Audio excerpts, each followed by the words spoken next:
কোরবানির ঈদের দিন বিড়ালরা কোথায় গায়েব হয়ে যায় আর পৃথিবীতে কোন জাতি বিড়ালদের কোরবানি দিয়ে থাকে। প্রিয় দর্শক, বিড়াল কিভাবে আপনাকে ভূমিকম্পের হাত থেকে বাঁচাতে পারে, এমন সকল প্রশ্নের উত্তর নিয়ে আজকের এই ভিডিওটি। এছাড়াও আপনাদেরকে জানাবো আপনাদের ঘরের মধ্যে বিড়াল আছে এবং যারা বিড়ালকে ভালোবাসো তারা কিভাবে ব্রেন স্ট্রোক এবং হার্ট অ্যাটাক থেকে বেঁচে যান। প্রিয় দর্শক, কখনো কি আপনার মনে এরকম প্রশ্ন জন্ম হয়েছে যে মানুষ মাটি থেকে, ফেরেশতারা নূর থেকে, আর জিন জাতি আগুন থেকে তৈরি হয়েছে, তাহলে যাবতীয় জীবজন্তুরা বিশেষ করে বিড়াল কী থেকে তৈরি হয়েছে?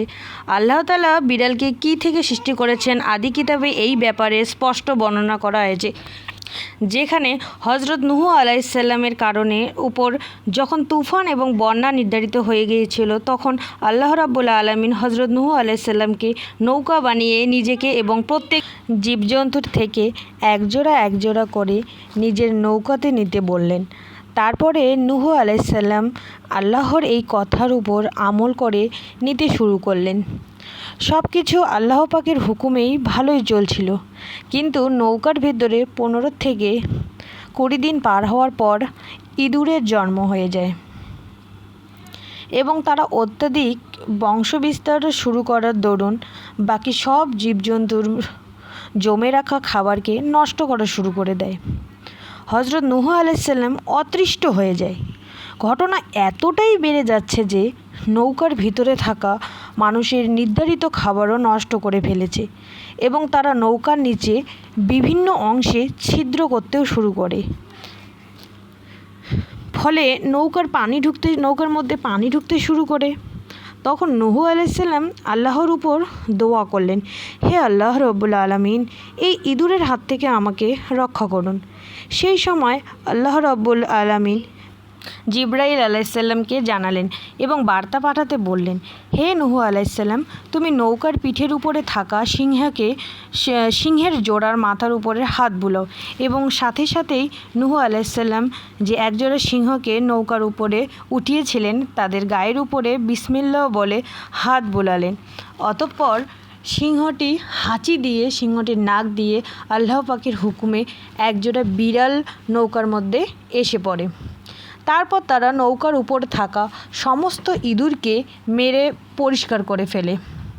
শুধুমাত্র একজোড়া ইঁদুর রেখে হজরত মুহাম্মদ সাল্লাল্লাহু আলাইহি সাল্লাম এর বিড়ালের মুখে দেওয়া খাবারকে পবিত্র বলেছেন।